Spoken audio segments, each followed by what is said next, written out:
happening, what's popping, what's dropping, what's not in the market in a convenient graphical display that's also available on in the App Store and the Google Play Store. But if you want to unlock all its goodies on it, then you want to buy it here and then use your login to open it up on your phone or use it on your desktop computer. And you can also use it for free. Just to go to the homepage, we give you one of the 6 powerful heat maps, the Forex majors, and we have an economic calendar in the front. You just got to kickstart it with a refresh. You give it a refresh and you click show more. We can look at the economic calendar right here. This is an economic calendar for this week, and this week starting Monday, December 4th. We have the Euro balance of trade that's going to come out. So we're the way we use the economic calendar, for those of you who are maybe brand new to bulls versus bears, the flags, I call it fund with flags, not fun with flags.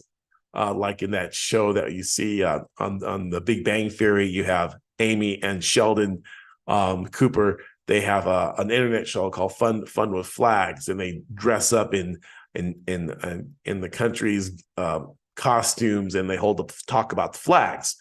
Well, here I call it fund with flags, where we actually make money by looking at the flag of the country and looking at the news. And now we know what to trade, because that's where the activity is going to be in the market.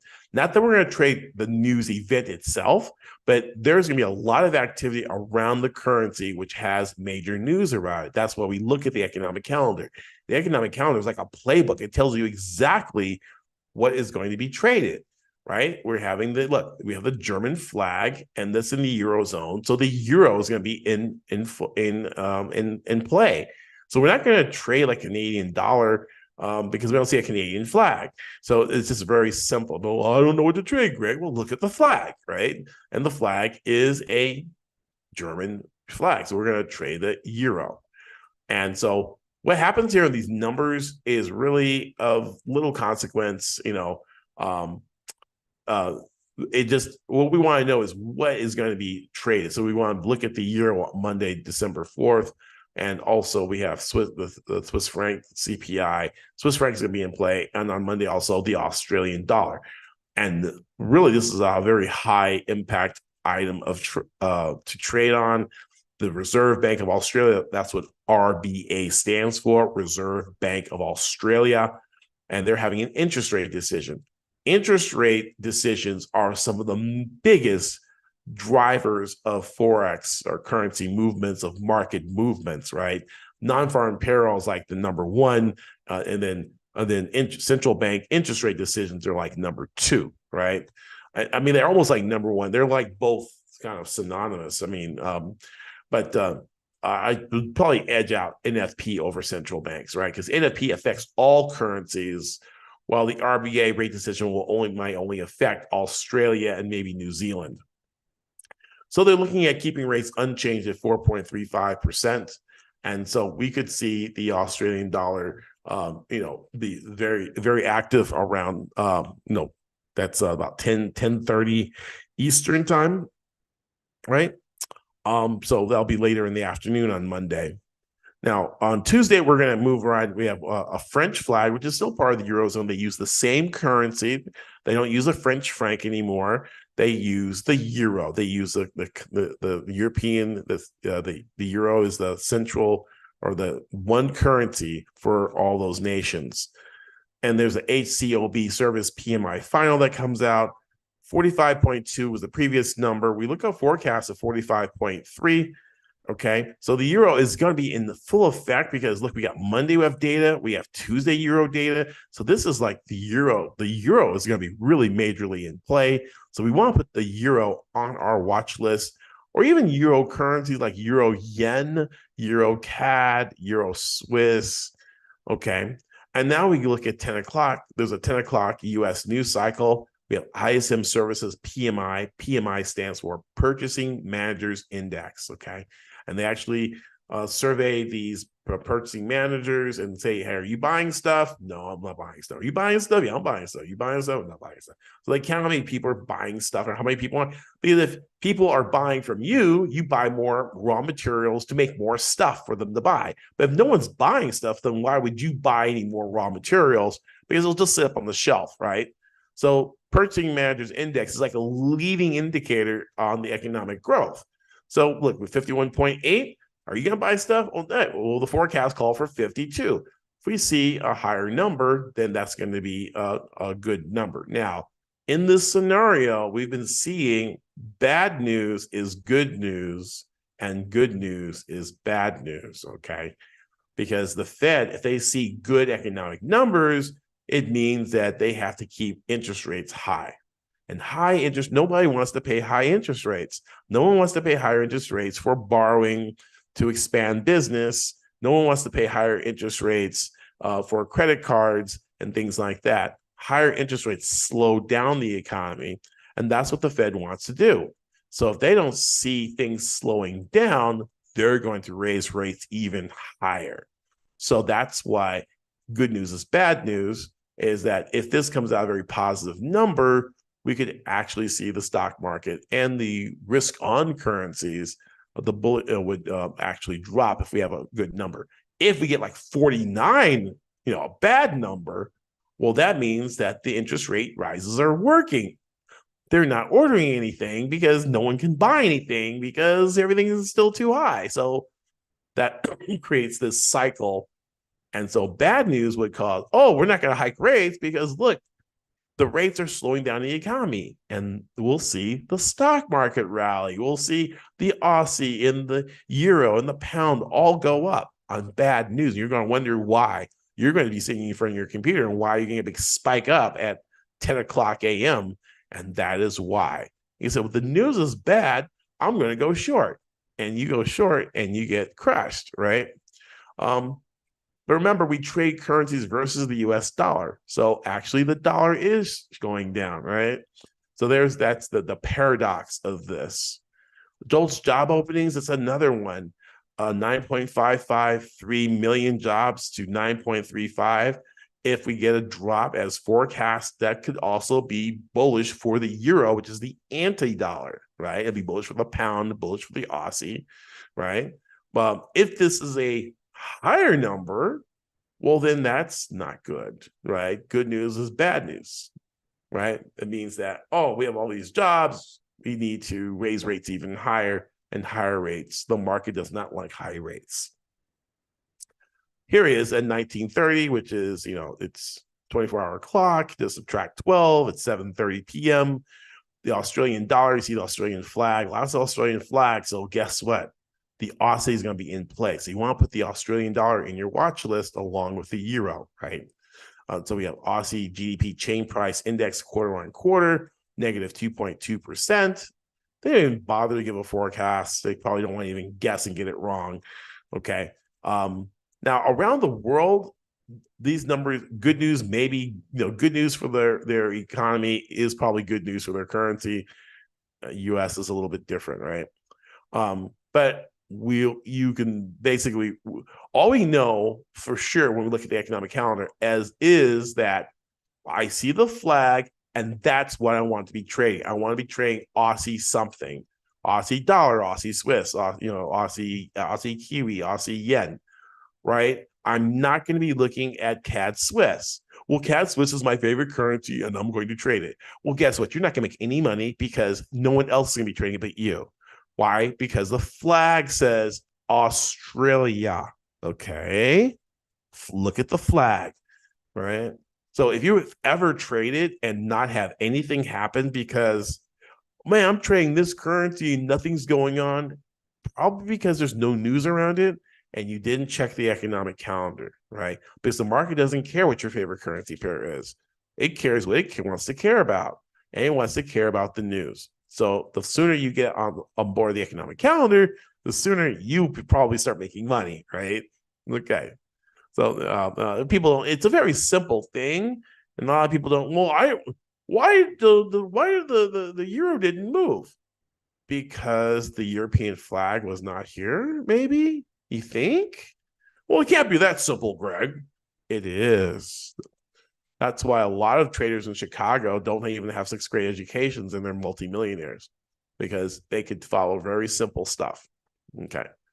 All right. So anyway, we've got a bunch of Aussie data without even forecasts. They're not even going to try to even guess what these numbers are going to be. They just forget it. The previous number is 2.4, and we'll see what happens at the actual number, right? Now on Wednesday we have a BOE. BOE stands for Bank of England. Governor Bailey. They have governors like we have Fed governors too, and he's going to be speaking. And usually that will manipulate the currency or move it around. They try to what they call jawbone the market. There's different policy tools that the Fed central banks of the world use. They can raise and lower interest rates by printing more money, or printing more money lowers interest rates, and printing less money raises interest rates. So basically, they're controlling the flow of money supply. The other way they can do it is by verbal intervention, by saying, we want to see rates higher for longer.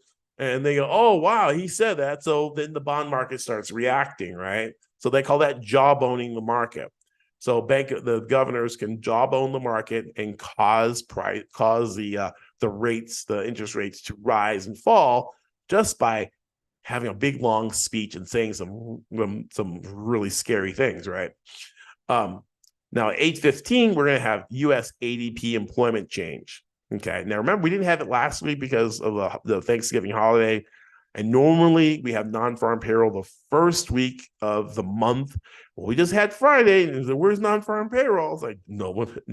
So they're going to have it December 8th. Okay. ADP usually precedes non-farm payroll. ADP is a private payroll company. ADP. I used to work for the brokerage. My paycheck came out from ADP. Very simply, they count how many people have checks, and and that's how many people have jobs, right? But they don't count public servants, public workers, because public workers like firemen and federal employees and stuff like that, they're not counted by ADP because ADP doesn't process their checks. So this number will be a little bit different. So they're looking at a rise from 113,000 to 128,000. If that is so, that would be a very big negative for the market because the Fed wants to see more people unemployed. Go ahead and go online. If you want to find out, just go ahead and you can go to any news site, or just go to Google and say the Fed wants higher unemployment, and you'll see everything. They'll say, oh, you're just making this up, Greg. Right. And you can see why the Fed is trying to slow job growth. The Fed's longstanding belief is that job market with strong hiring and increased wages typically fuels higher inflation, right? So look, the Fed wants higher unemployment, right? Look, I'm not making this stuff up. I'm showing you, if you guys can see it.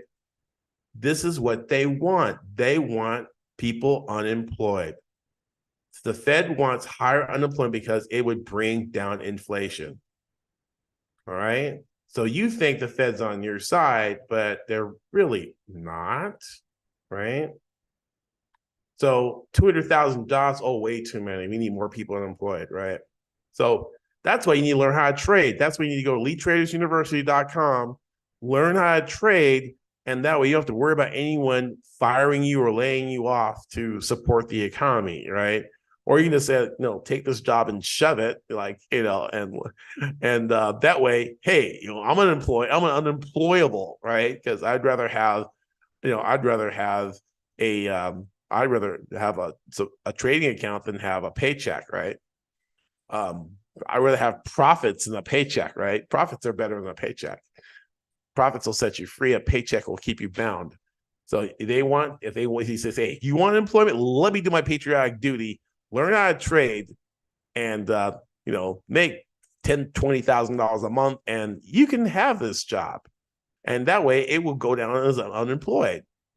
And so we're doing our patriotic duty to help lower inflation, right? Not really, because you're going to have $20,000 to spend. You'll probably wind up pushing up the inflation. But anyway, that's the proof in the pudding, right, guys? So they want to slow job growth so they can lower inflation. So we're going to have the ADP employment change. Now, the Bank of England, Bank of Canada, BOC is the Bank of Canada interest rate decision. They're widely expected to keep rates unchanged at 5%. Why? Because the economies of the world are weakening under these higher interest rates. We went from like near zero interest rates. We've gone like 500 basis points of rate increases, and it takes months. It takes several months for those rate increases to actually trickle into the market. Okay, so when they do hit, they haven't hit yet. So when they actually hit, there's a lag. We probably won't get hit by them until like February, and by February it's like, oh, okay. It's almost like back in the old days or even now, you press print in your computer and nothing comes out. So you press print again, you try and get this document, this letter sent out, you press print again, and you press it like 15 times, right? Nothing happens.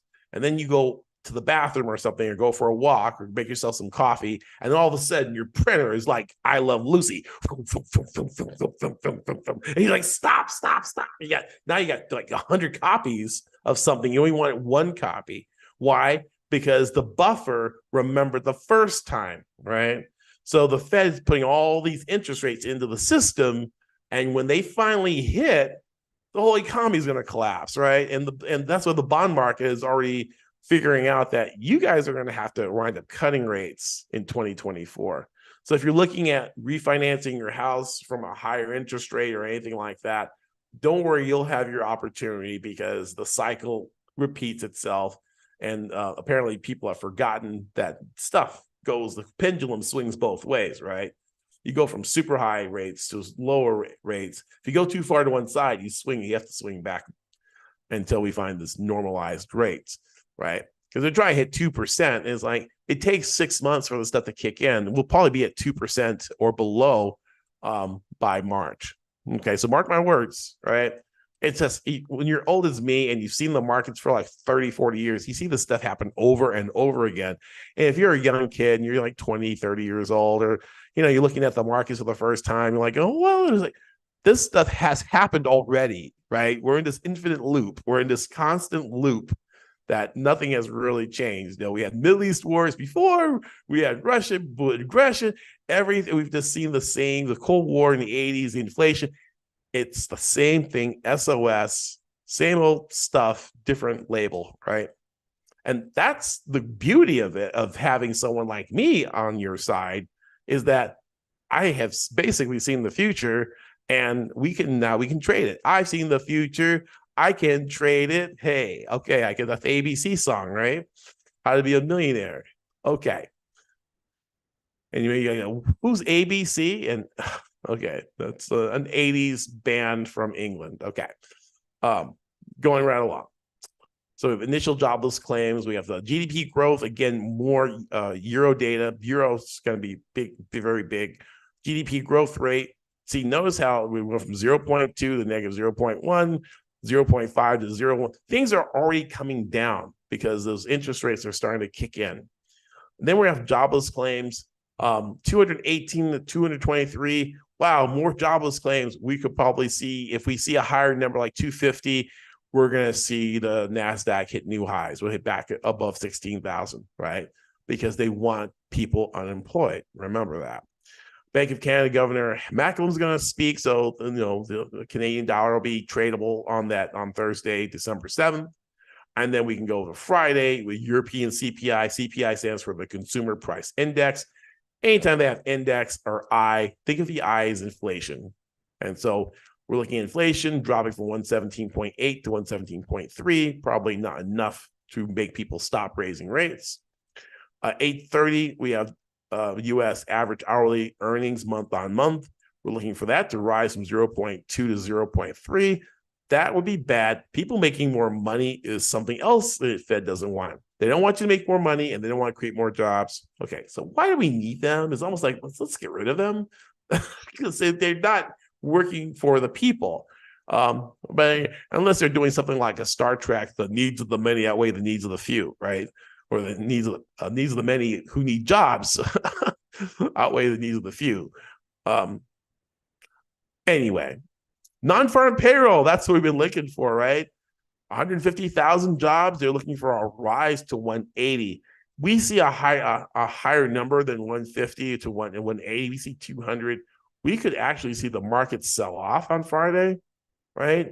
So don't see, it's going to be an opposite the way your brain thinks. If you think it's a good number in the past, like, before COVID or after COVID, when we saw higher numbers, it was good, right? Remember? This is almost like Newspeak in 1984 and that whole George Orwellian thing where, the Ministry of Truth, the truth is a lie, war is peace and truth is, whatever. It's always the opposite, right? So we said, oh, wow, 180,000, that's bad because more people have jobs and the market will sell off. So if we see like 140, 110, 100, we see under 90,000 jobs, then we can see a blowout stock market. Aussie is going to rally. New Kiwi dollar is going to rally. Dollar is going to drop. Gold is going to go through the roof if we can see a sub 150 number on non-farm payrolls. And how sad it is that, we have to see loss of job growth in order to see economic increase. And since there's a lot of people who benefit from this rising market, you're seeing a lot of companies like chiming in. Hey, let's go ahead and lay off, like Twitter, lay off 80% of our workers, right? Why not? Let's lay off, our manufacturing. Amazon, let's lay off our Alexa. I mean, they're laying off the Alexa people. It's like, hey, they're doing these massive layoffs. Why? Because they're going to be rewarded. Their stocks go up when they lay people off. Okay. And so I'm not saying whatever they want to do, that's what they want to do. I don't care. I'm not going to tell them not to lay people off. That's what they want to do. Okay. It's their company. That's how they want to run it. I'm just saying, for me and for the people I teach, learn how to trade so you are not at their mercy. They can do what the F they want to do, but guess what? It won't affect you because you can press the button and make money. Press the button and make money, and you never have to be a slave to anybody. And they can do whatever they want to do. Lay off whoever they want to lay off. Just press the button to make money, right? All right. Enough of that. It just makes me a little upset. Okay, unemployment rate 3.9%. They want to see a 4 handle on unemployment. 3.9. Michigan consumer sentiment 61.8, 61.3. The consumer sentiment, they want the consumer sentiment to be down. They want you to be sad. I remember consumer sentiment was in the 90s and hundreds a couple of years ago. Now it's like, oh, if it gets over 60, if it gets over 70, it's too high. We're going to have inflation. We got to make people feel bad. So 61, if we have an increase, that could be a negative for the market as well. Inflation rate year on year in China is like, why are we looking at China, Greg? Because we trade the Australian dollar, New Zealand dollar. Good. You remember, right? Negative 0.2%. We're looking at inflation rate to drop to negative 0.3%. And okay, their inflation is dropping, right? So that would be, I wouldn't speculate in what direction it would go. I just know that since we don't trade the Chinese currency, we can benefit from that movement of China is the second largest economy in the world. And so when they catch a cold, then Australia catches like the COVID, right? Or the flu. So anything that, if Chinese inflation goes down, then it's good for them, then that would be very beneficial for Australia and for New Zealand, right? Okay, so we cover the economics. I know I went a little bit deeper on there, but I love you guys, and I'm making up for it for not showing up last week. But last week, you know what? I'm going to take the last week off of the month in December as well. to recharge, recuperate, and also work with some of my my students, my private clients and things like that. So we will see you, after Christmas. We're going to take the week off. We'll come back after New Year's, and then we'll resume it from there. Okay. And all you guys in the gold class, I will see you as well too. So let's go ahead and get into the technicals, into the markets. I'm sharing my screen, making sure me double check to make sure that you can see me. I'm gonna move my face out of the way. I can move it over here somewhere. Okay. Oh, I can't see my currency. All right. Maybe it was moved down here in the corner. Yeah, I'm going to be right there. All right. So we're not going to start with NASDAQ 100. We're going to start with the dollar index, DXY, baby. We're going to start with a monthly chart, right? And we can see that, we have made some higher highs and higher lows on this monthly chart. However, something is going on. Do you see what I see? Remember that trend channel I drew the week before? Remember I said, if we don't get up out of this area, that we'll be heading down. Well, that was last. So that, look how we tagged that line that I drew, and now we're turning down, right? Let's go to the weekly chart. I'm going to get rid of the upper trend line because we ain't going up, right? This is like Jefferson's backwards. We're moving on down in the dollar. Down from that deluxe apartment in the sky. We're moving on down back to the ghetto. Finally, that's where the dollar is going, guys. It's heading down. Oh my goodness, right? Because remember that I tell my students about the alternative count. The alternative count was we could have seen a move up to the previous high. That was the alternative count. The make or break zone was to break out and go. But now, with the interest rates falling, we're actually seeing the dollar actually going down, right? And in fact, we have an RSI that's approaching. Our RSI actually is at under 50. That's bearish territory, people. That's bearish. Danger, Will Robinson. We are below. We're going below the this move. We're going below this channel line, right? We're going down, and it's not looking good for the U.S. dollar. We're heading lower because why? Because rates are actually coming down. The rates, so if we're looking at the dollar is like don't buy. Right. It's sell. Yeah, it's like it's going down, right? So we got lower, we have a high, a low, a lower low, and now we have a lower high. What we have is the making of a downtrend with stochastic. We have an RSI below 50, which is also in bearish territory, right?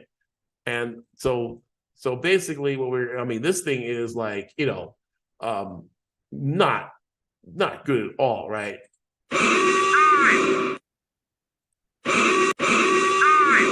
Right? We're just diving, right? Let's start to a daily chart. And you can see now we're hitting a little bit of an oversold area here, and we can see it's the dollar turning up a little bit, and we might get we have some old support back here from August 30th. I'm gonna put a little support line there. So we were bouncing right off that support, so we may get a little bit of a breath coming up for air, right? And then then we could continue lower, right? In fact, we're in this oversold area. I just added RSI for you guys for somebody inquired about using RSI, and so now we're getting this area of support. We may rally a little bit, especially if we start getting this news. We start getting good economic news coming out and causing the dollar to rise, right?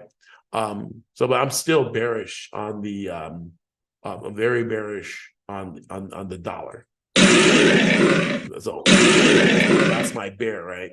But let's go ahead and look at. I want to take you to the TNX. The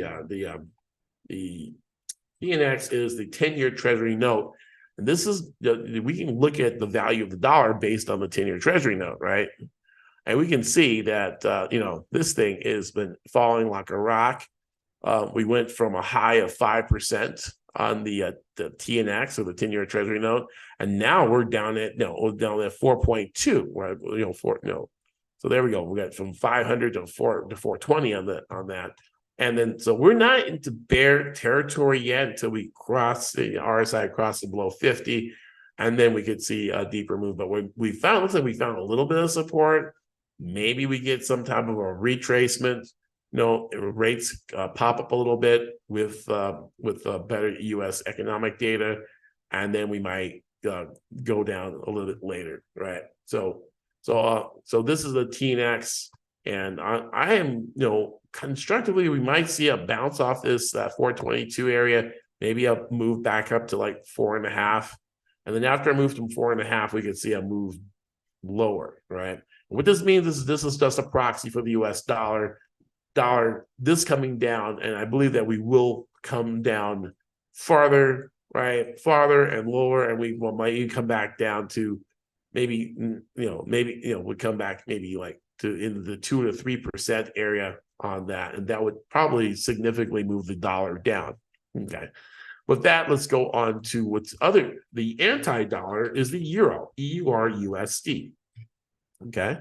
We're going to take a quick gander at that. Let me move my line out of the way. We'll start with a 50,000 foot view. Start with a monthly chart, and you can see that we've been in this downtrend for a really long time. We've been rebounding a little bit of rebound with some higher lows here, and but look at what's going on with the RSI crossing into right at like the 50 area, a little bit higher than 50 there.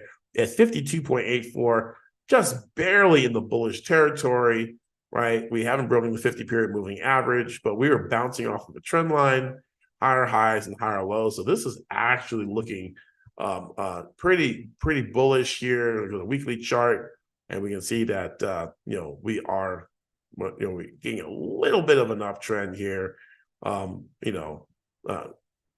so we're looking for a little bit. So we are slightly bullish, right? It's definitely not. It's not a trade. It's not this high powered. It's not that, right? But it's just kind of just a little bit of a baby trend right there, right? And we look for a daily chart. Now here is kind of interesting that we are moving out to a daily chart, that we're seeing that match with the dollar rising and this coming down a little bit, right? So I'm actually looking at maybe medium-term bullish, but short-term bearish. We may get a bearish move, a retest of this trend line, coming back down to 106.24. Looks, but let us get down maybe to a 4-hour chart. Now, the 4-hour chart looks pretty tasty. We have a double bottom in RSI. We're bearish. We're below the 50 line, and we're below the 50-period moving average, but it's kind of holding its own there. And we have a kind of a long wick there. So it'll be very interesting. Not a John wick, but a long wick.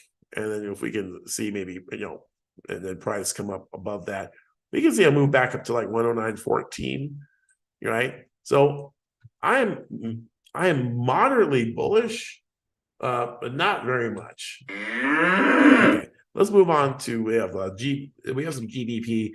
We have some Fed governors, not Fed, but from Bank of England governors speaking, and the Bank of England has been they still face some challenges with inflation, and probably they're going to probably be higher for longer with their rates. And we see that the move, we see higher highs and higher lows, nice uptrend. We have the RSI above the 50 area, so we are constructively bullish on the Oh, man, trying to draw my line, got kind of sticky there, right? A rising trend line, nice moves above the 50-period moving average. So we are bullish on a weekly chart. Go down to a daily chart. Maybe running a little bit of out of juice. I mean, it's been running for several, for a month almost, right? So we might see some little bit of a profit taking, maybe a little bit of a pullback. We like to see maybe a pullback before entering. We're heading into some old congestion back here from the August area. See all that congestion? We're just right into that. So we need to break 127.75 for us to try for a shot back here at the 131.52 area, which is the high from July 17th, 2023, right? We're in an overbought area. However, sometimes the markets can remain overbought longer than we can remain solvent. So trying to short this may be difficult. So I would still be bullish. I would buy. Okay. For our chart, and we can see it's kind of a hook just cross pattern, and we could still maybe see a little bit of move, maybe toward 128 as an intermediate target. Okay. All right, let's keep it going. Let's get to the next currency pair that was on our economic calendar. We saw some Canadian. It was Australian, right? Australia, AUD, USD, lots of Australian data, right? Going across there, start off our 50,000 foot view, and we can see, this even on the monthly chart, and we can see that we found some support in that 62.73 area. Prices here, price here. We see multiple tries to break down below that, and the buyers just seem to step in, right? Even with some negative Chinese data, this area has held as under attack, and the attack was very vicious here, and the third attack could not even close below it, and now we've just barely touched it for a fourth time, and maybe fourth time's a charm, right? Just ask one of Elizabeth Taylor's husbands, right? No, okay. So we've got held this support here at 62.73. Maybe we see a move back to the 69.78 area.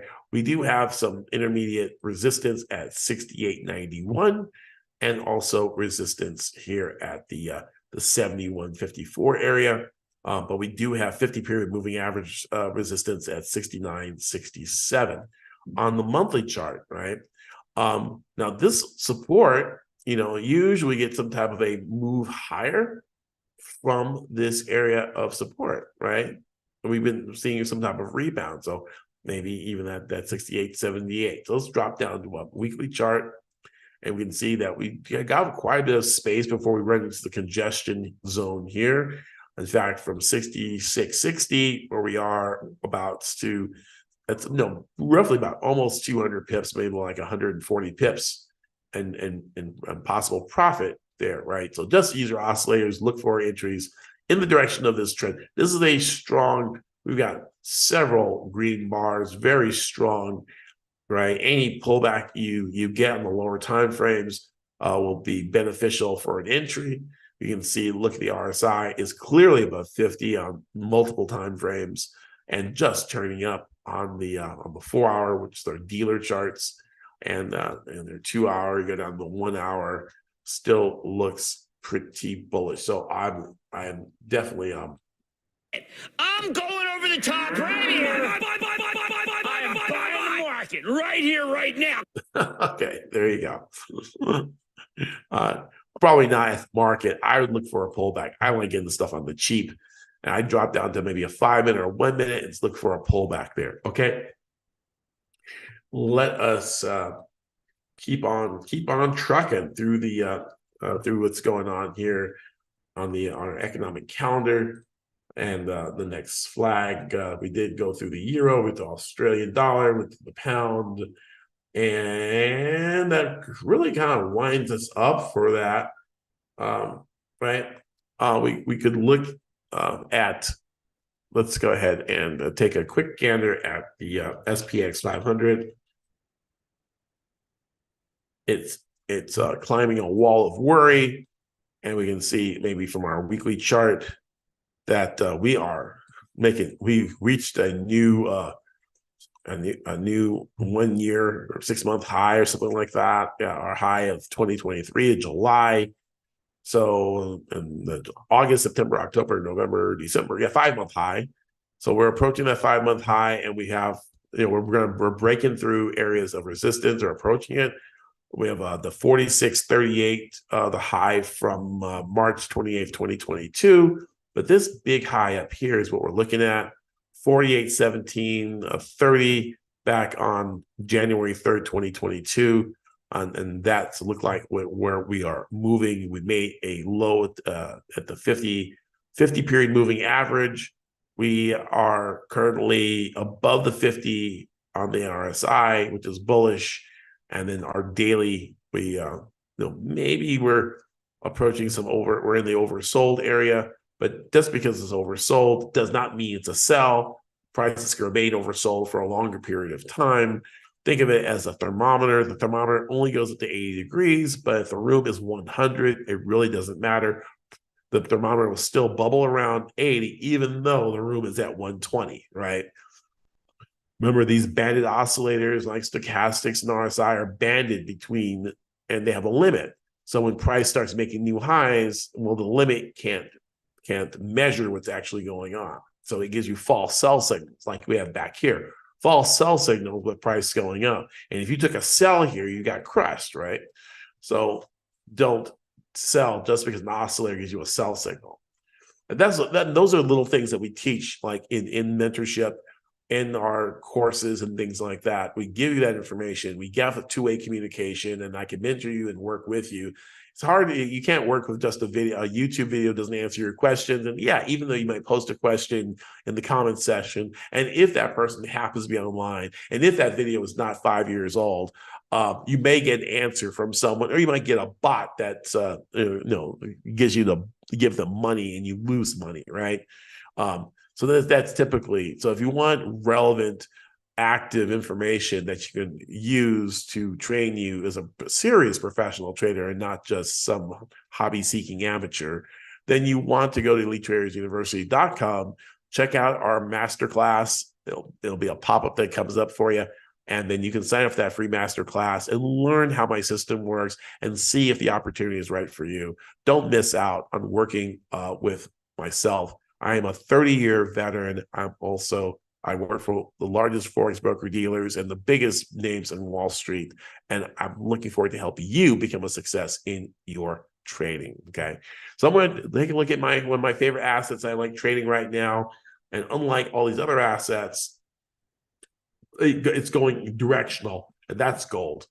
And we're going to go to the symbol XAUUSD, and maybe repeating some of the stuff that I've given to my private gold rush blueprint members, but I'll give you a little taste of it in case you are interested, and I'll put a link in the description if you want to be part of the public release of the gold rush blueprint. We already have people making thousands of dollars using the system, and I even told people about gold breaking out to new highs based on this technical, quantitative, and sentiment analysis that I've been sharing with people. In fact, let me go ahead and share the sentiment analysis I have here. I shared with them in this private meeting that I had using my market heat map and the sentiment index. And we actually took a look at of gold sentiment, and this measures looking at the retail traders who trade gold. And right now, 65.75% of the traders are short gold. Can you believe that?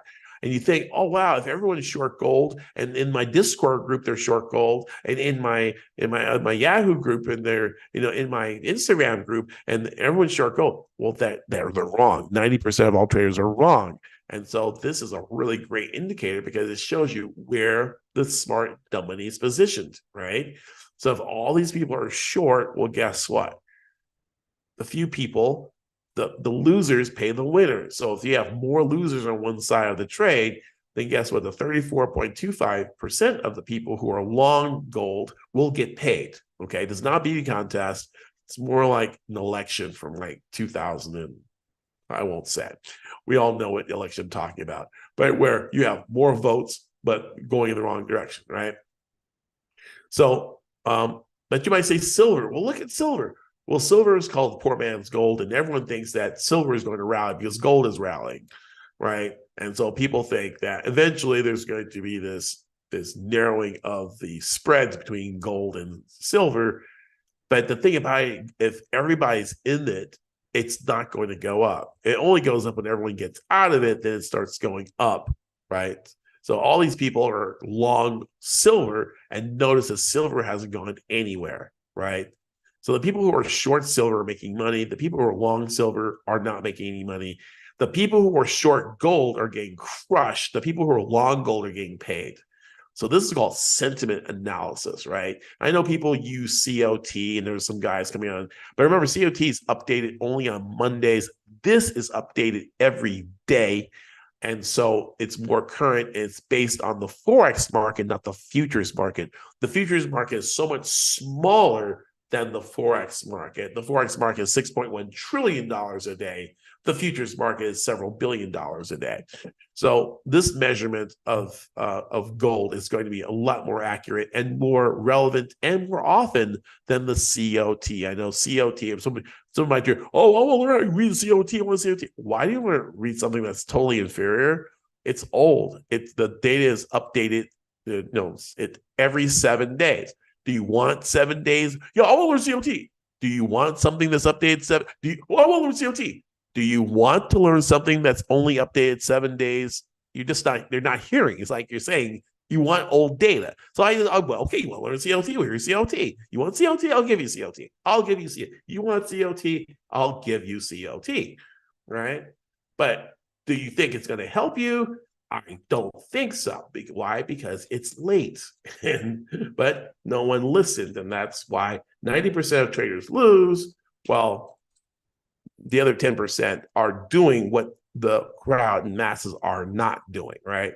So you can come over to the CME group.tools, quick strike, and here is COT. And again, it is updated how long? Every 7 days. So guess what? Look, you think I'm lying? Look, 17th, 24th, 31s, every 7 days, right? So do you want 7-day old data or do you want current data? Well, I want 7-day old data because I saw it on a YouTube video. Well, there you go. I have nothing to say to you. I'm giving you what you want. Good luck with it. This stuff doesn't work. I told you it wouldn't work. Why did I post it? Because it's for futures. We trade the spot. We trade the actual price at the current price. That's called it's called spot. Spot on. Futures. Oh, future in the future. The futures price of gold and the spot price of gold are different. The futures price of euro and the spot price of are oftentimes different, right? Yeah, I only work for a brokerage. That's all. That's all. That's my only claim to fame, right? So this is the dealers, and we can look at gold, right? I mean, this is for my friend that kept insisting, and I'm like trying to tell them. And that's why, in marketing, you got to give people what they want, not what they need, because they think they know what they need, and they're not going to buy what they really need. They're going to buy what they want. So I sell you what you want. I try to give you what I think you need, but you won't buy unless you want it. So I sell you what you want, okay? And that's what people are doing for you. They're selling you what they want, not necessarily what is good for you. And he said, well, I know what's good for me. Well, I don't know how you could if you never traded before or you have not been successful at it. Then anyway, that's a whole different story, a whole different rabbit hole, right? So there's your dealers, right? And the dealers are what? Why are they short? Because they sold to you. That's why. Right? So again, so look at the dealers on gold. The dealers are all short gold, right? They're short gold because they're selling it to you, right? Managed money, though, is long gold. right? Why? Because they're buying gold for their clients and they're making money, right? So in this case, no, it's see that this data came out on the 28th. You're not going to get new data until the 4th, right?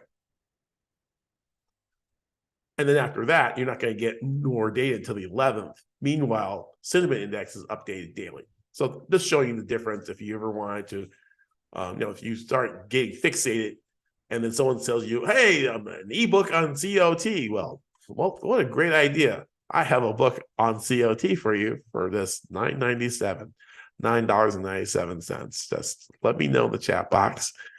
Anyway, moving back. So going back to gold. Okay. So we're looking at gold here, 2071. We're going to move out to some old highs here. Higher highs, higher lows are we looking at? We're above the 50 period moving average, so we're moving up like George and Wheezy. We're above the 50. So no, what do we say? No, well, I mean this thing is this is.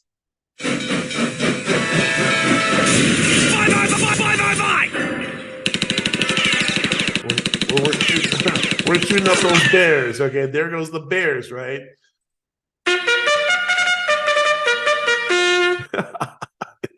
So that's what we think about gold, right? It's going through the roof, and so we broke out of this. We're breaking out of this bear flag that we've had for a number, it's not too long after we had two JP Morgan gold traders thrown in jail for currency manipulation for the past 10 years or 8 years, and now gold is actually breaking above some old highs right here. It's like, well, every time it's come here, Greg, it's dropped, but 4 times is not, 4 times the charm, ask one of Liz Taylor's husband. The fourth break, we've got what we call a bull flag, right? We have this bull flag taking the high and the low, right? And I'm going to be a little more liberal here and look at this and then take this low right here and then project that out from the top, right? So we take the high of the flagpole, project it out, and now you're looking at about $3,000 an ounce, right? So not only would I be a buyer of this, I would actually buy some physical, because you imagine if you go back in time, back to the 1990s, where we had inflation, and we had this consolidation. We didn't get over 300 for a long, long time. In fact, it was a guy who's come on TV, and he was a gold bug. He was like, "Oh yeah, gold's gonna go up to $2,000 an ounce." Well, he died. I remember the day he died, and I was like, "Oh my God, he died." And he never ever got to see gold go up to this price. It's like he talked about one day gold's going to get up to here, and it never did, right? So here it is, right? So it's not like currencies. If you look at a currency like USD, it really hasn't gone anywhere in the past, few years, right? We've been moving really. We've been here. And we've been the high of like 160 and low maybe 52, and we haven't gone anywhere in value, right? You go to any currency pair and it's going to be roughly the same thing, right? We really haven't gone anywhere because currencies are really locked in some very massive ranges, right? This is the range. Maybe it's a little bit bigger on the pound because the pound was like always valued. It was the reserve currency of the world, so it really hasn't gone anywhere in decades. Really, it hasn't gone anywhere. And we really haven't, this moved sideways. It hasn't gone anywhere. However, commodities like gold have just gone, in a direction that's up. If we go back to gold, it's a USD. We've been spin, right? Another one that's gone up like this is like Bitcoin, right? If you look at BTC USD, right? So, I mean, these are actually stores of value, and you can see that, yeah, I mean, it hasn't gone anywhere here, but you look at where it was to where it's at, it has gone up faster, you can't buy a euro and get this type of return, right? So that's that's the great thing about having not just digital gold or electronic gold, but also taking some physical as well, right? So with that, I want to thank you for. Now this is our Gold Rush blueprint, and it's very simple. It's like, okay, green is up and red is down, and we got B for buy. Someone asked me, "What, Greg? What does the B stand for?" Like, all right, okay, all right, you're just playing with me, right? And what does the S stand for? Oh, you are playing with me, right? And then I was very patient. S stands for sell, and B stands for buy. I don't know how easy that is. Okay. But what can I say? I want to thank you so much for being part of our session today. Come over to Elite Traders University, come over to my market heat map. Check out what we have here. Reach out to me, Greg, Elite Traders University, if you want to find out more about what we offer as far as training and help you to become a profitable trader. We've got traders all the time passing prop challenges, and that's what we help people to do. And we have great terms right now for people who may not have, gobs of money, but can pay, a monthly payment. I'll take a monthly payment from you because I know that you're going to make money, in your trading, and you can pay it off, right? So I'll take all the risk if you're willing to take a risk and invest in yourself. Okay. So I'll talk to you soon. Well, my name is Dr. Greg McLeod, Elite Traders University, and I wish you much peace, success, and prosperity, and happy trading. Cheers. Bye-bye.